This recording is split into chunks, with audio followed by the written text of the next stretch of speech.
Hi, everybody. This is another visit to the break room, and I hope everybody is enjoying National Chocolate Appreciation Month. Today is February the 14th, aka Valentine's Day. And just a thought for those of you who think of this as, quote, National Single Awareness Day.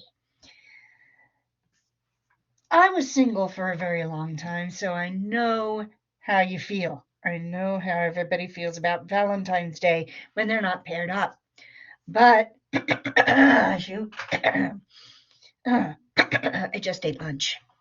I just ate lunch, and when I have just finished a meal, my throat always feels a little extra congestion there. But here's how to be okay with Valentine's Day, and that is to consider this day a celebration of love in all its forms, not just romantic love, but parent child, sibling love, friendship bonds, any kind of emotion, any kind of strong emotional bond. This day, we can say, celebrates it. Sometimes our Valentines may have 4 feet and whiskers. So, one of the things you might want to think about on this Valentine's Day is try to capture in your mind a memory of a person especially close to you. Think about one of your favorite moments involving that person.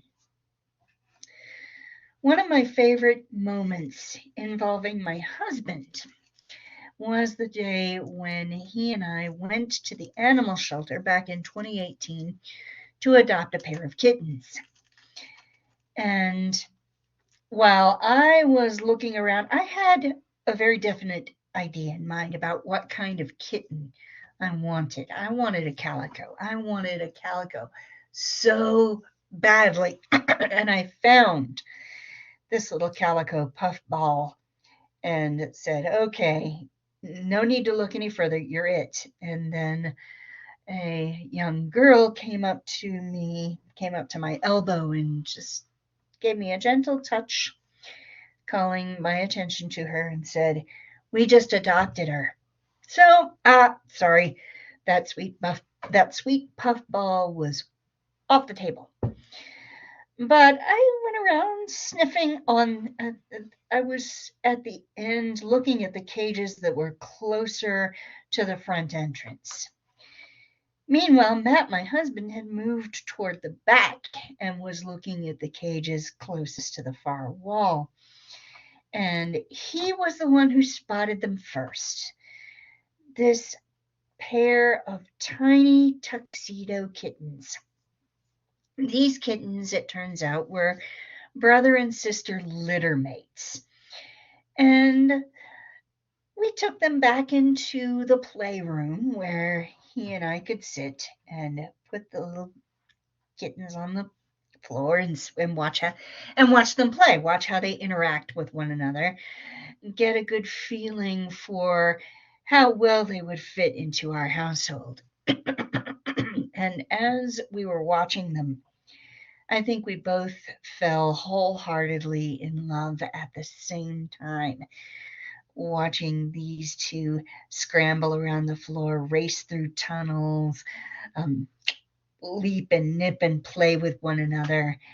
And we knew after about 5 minutes that we were going to adopt them. And while we were waiting, because we had paperwork to fill out, then we had to wait for them to get shipped. But while we were waiting in line, because we were not the only people there, my husband was holding the kittens, one in this crook of his arm, and one in this arm crook here, and the other in this arm crook here. So he had his arms folded, a kitten here, a kitten here. I have that pose preserved on my camera. And anytime I need reminding, anytime I just need to remind myself that I have it good in a lot of ways. Anytime I just need to, anytime I need to count my blessings, I, all I have to do is find that picture. Once I've found that picture, I'm like, okay, life is good. I've been blessed. So consider that. If you don't have a camera or use a camera, take a mental picture, take a snapshot in your memory that will remind you when you think of that person who's important to you. Hey, at least to some degree, whatever other misfortunes may befall me, in this way, I've been blessed.